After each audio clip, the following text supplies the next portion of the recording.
Enggak, ini saya buka Shopee Pay. Iya, udah. Terus habis saya buka Shopee Pay, Di situ kan ada menu isi saldo, bayar, kode bayar, Iya. transfer, minta dana, kirim dana ya.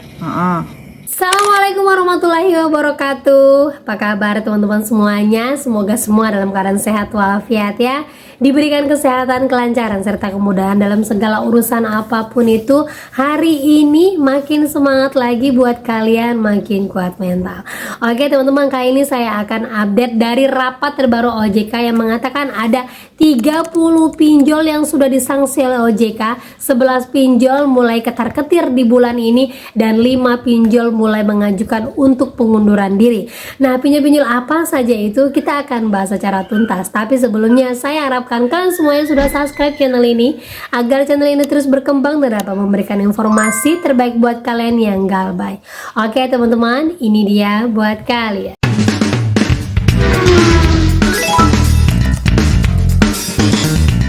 Nah oke teman-teman, kali ini saya mau membagikan dulu ya, ada sebuah rekaman video yang mana di sini seorang ibu hampir saja kejebak untuk mencairkan Shopee Pay-nya. Tetapi buat kalian semuanya pasti akan mengerti bahwa ini penipuan, tetapi juga banyak orang yang tidak paham bahwa ini sebenarnya penipuan karena dari gelagat omongannya saja sudah memastikan bahwa ini bukanlah seorang admin sebuah perusahaan, dan kalau kalian mendapatkan yang seperti ini sudah dipastikan ini penipuan. Apakah di situ ibu memiliki saldo? ada saldo. Berapa? Saldo Shopee Pay saya Iya. 10 juta. Coba di screenshot dulu apabila sudah berhasil. Terus Dikirim ke WhatsApp ini. Terus habis itu Apabila memang benar sudah berhasil. nggak berhasilnya berhasil Apa? apa? Ibu kan tadinya bilang sudah berhasil. Iya. Terus Mas nanya Shopee Pay saya ada berapa, maksudnya apa? Nah itu kan saya mempertanyakan saja. Mempertanyakannya untuk apa? Ini saya untuk apa sih garansi ini? Nggak, ini saya buka Shopee Pay. Iya, udah. Terus habis saya buka Shopee Pay, Di situ kan ada menu isi saldo, bayar, kode bayar, Iya. transfer, minta dana, kirim dana ya. Di situ kan saya menyuruh ibu untuk klik bayar atau scan. Iya. Nah, bayar untuk scan itu kan untuk bayar, Mas. Makanya ini untuk itu untuk pembayarannya. Apabila sudah sesuai, Anda lanjutkan aja. Ya kan saya sudah bayar Apabila di Indomaret. Kenapa saya harus Iya. scan lagi? Apabila nantinya di situ ada pengurangan dana di akun Anda. Itu dia teman-teman ya, buat teman-teman semuanya mungkin merasa dari kata-katanya aja sudah jelas ini penipuan, tapi bagi sebagian orang masih percaya bahwa dengan suara seperti ini benar-benar bukan penipuan, tapi ini adalah yang asli. Jadi buat kalian semuanya, dengan adanya video ini, beginilah cara untuk mengantisipasi ataupun membalas teleponan dari orang-orang yang ingin menguras limit kalian. Dan ingat sekali, kalau ada nomor tidak penting, kalau ada nomor tidak dikenal, jangan kepo-kepo untuk diangkat. Ingat saja, dengan cara apapun banyak orang yang bisa mengintip limit kita dan bisa mencairkan limit kita. Hati-hati sekali teman-teman ya. Mulai sekarang lebih waspada lagi. Nah, lanjut lagi teman-teman. Jadi di sini saya mendapatkan rangkuman dari beberapa pinjol-pinjol yang mengalami fraud ataupun mengalami gagal bayar tertinggi, yang mana ternyata saat ini banyak sekali pinjol-pinjol yang hampir kehilangan perusahaannya akibat dari kelakuan internal perusahaan mereka sendiri. Berikut daftar startup pinjol yang hadapi dugaan fraud. Yang pertama itu adalah Tanifan, yang mana Kejaksaan Negeri Jakarta menyelidiki startup ini adanya dugaan korupsi dan tindak pidana pencucian uang. Kemudian Tanifan mencatat kredit macet tingkat uang prestasi di atas 90 hari mencapai 63,93% pada Maret 2023. Kemudian lagi, Otoritas Jasa Keuangan bekerja sama dengan aparat penegak hukum buntut kasus gagal bayar P2P Accelerant dan koin P2P. OJK menggandeng aparat untuk mengusut dugaan peminjam membawa kabur uang lender di kedua platform ini. Kemudian lagi ada Evis Heri yang menyediakan akses bagi nelayan dan budidaya ke layanan institusi institusi finansial. Kemudian, FVC harus menanggung utang-utang para nelayan yang meminjam karena tinggal gagal bayar yang tinggi di tengah penyidikan terkait penggelembungan dana keuangan perusahaan alias adanya korupsi ataupun peminjam yang tidak tercatat di perusahaan mereka. Dan yang terakhir itu adalah Crowdy, yang mana ini atas dugaan penggelapan dana dalam fasilitas kredit yang diberikan. Laporan terbaru menyebut Crowdy diduga menyalahgunakan hampir 100 miliar modal pinjaman. Dana ini dialihkan ke proyek-proyek pertanian palsu dan bisnis cangkang.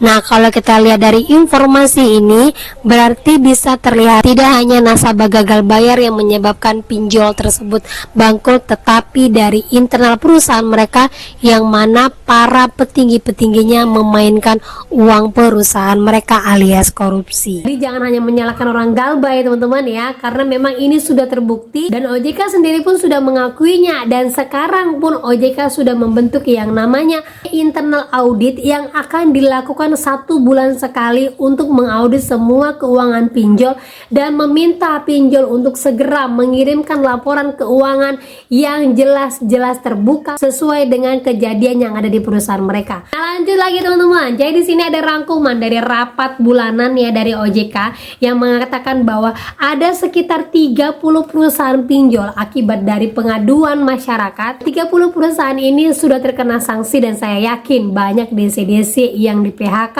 akibat dari pengaduan kalian. Dan juga ada sekitar 11 pinjol yang mana 11 pinjol ini informasinya belum menyetorkan modal usaha sebesar 12,5 miliar dan juga 5 pinjol yang saat ini kemungkinan besar akan mengajukan untuk penutupan usaha. Pada industri pinjaman daring atau PINDAR, outstanding pembiayaan di Juni 2025 tumbuh 25,06% year on year dengan nominal sebesar 83,52 triliun rupiah. Tingkat risiko kredit secara agregat atau dikenal dengan TWP 90 berada di posisi 2,85%. Untuk pembiayaan Buy Now Pay Later atau BNPL oleh perusahaan pembiayaan pada Juni 2025 tercatat meningkat sebesar 56,26% year on year menjadi 8,56 triliun rupiah dengan NPF gross sebesar 3,25%.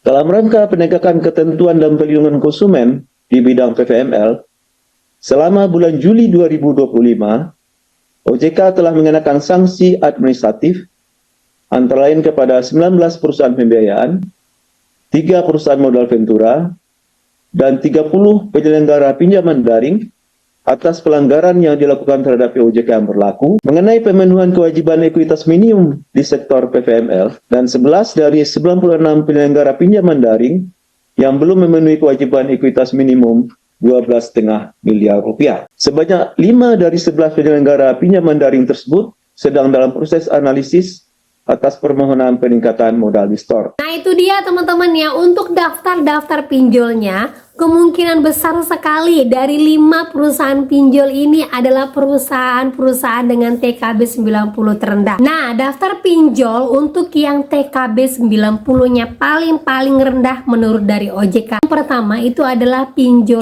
Edufund, kemudian lagi yang kedua Klik A2C, kemudian Kredit Pro, yang keempat itu adalah Dana Bijak, dan yang terakhir itu adalah Solusiko. Nah itulah pinjol-pinjol dengan TKB 90 paling rendah ya untuk periode per Juli kemarin.